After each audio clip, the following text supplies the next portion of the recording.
gaasku waa xanuun badanaa Soomaalidu aad u sheegato wuxuu ku dhacaa caloosha waana caabuq ama boo ku timaada dahaarka caloosha waxa uu noqon karaa mid si degdeg ah u dhaca oo afka qalaad lagu dhaho acute iyo mid daba dheeraada oo afka qalaadna lagu dhaho chronic sababaha keena xanuunkan waxaa ka mid ah walwalka badan isticmaalka alkoholka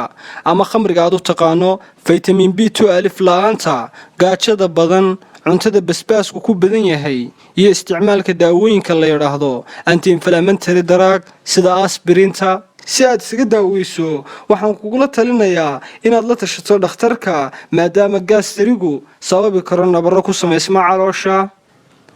talada dhakhtarka ka sokow waxaa jira waxyaabo badan oo dabiici ah oo aad jikadaada ku samaysan kartid isla markaana ka daaweyn kara gaaska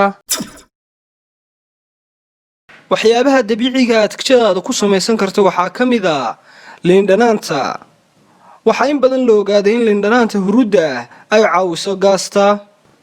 cab biyaha liin dhanaanta wata maalin kasta waxyaalaha kale ee dabiiciga ah jikadaada aad ku samaysan kartid waxaa ka mid ah yogurti iyo mooska caanaha garoorka iyo yogurtiga loo yaqaan waxay ka mid yihiin cuntooyinka ku habboon inaad badsatid haddii aad ka mid tahay dadka gaasteriga qaba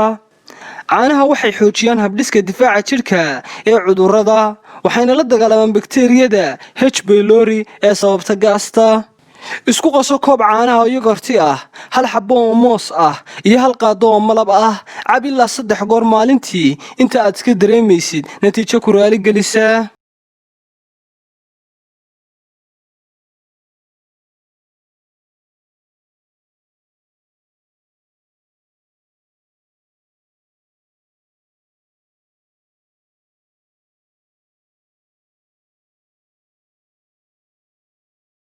waxyaalaha kale ee haddana jikada ku samaysan karto ee saddexaad waxaa ka mid ah sanjabiishu run ahaantii waxay ka mid tahay waxyaabaha sida sunnaha la isugu daaweeyo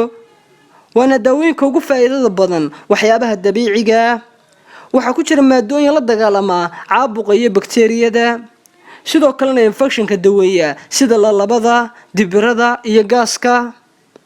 waxaad isugu darsataa hal qaado oo sanjabiil oo qoyan oo la jarjaray kadibna biyo ku karkari muddo 10 daqiiqo ah malab ku darso cab 2 goor maalintii ilaa muddo isbuuc ah barta subscribe sar kambalal kana furo sidoo mar walba ku soo gaaro notificationada markaan soo dhigno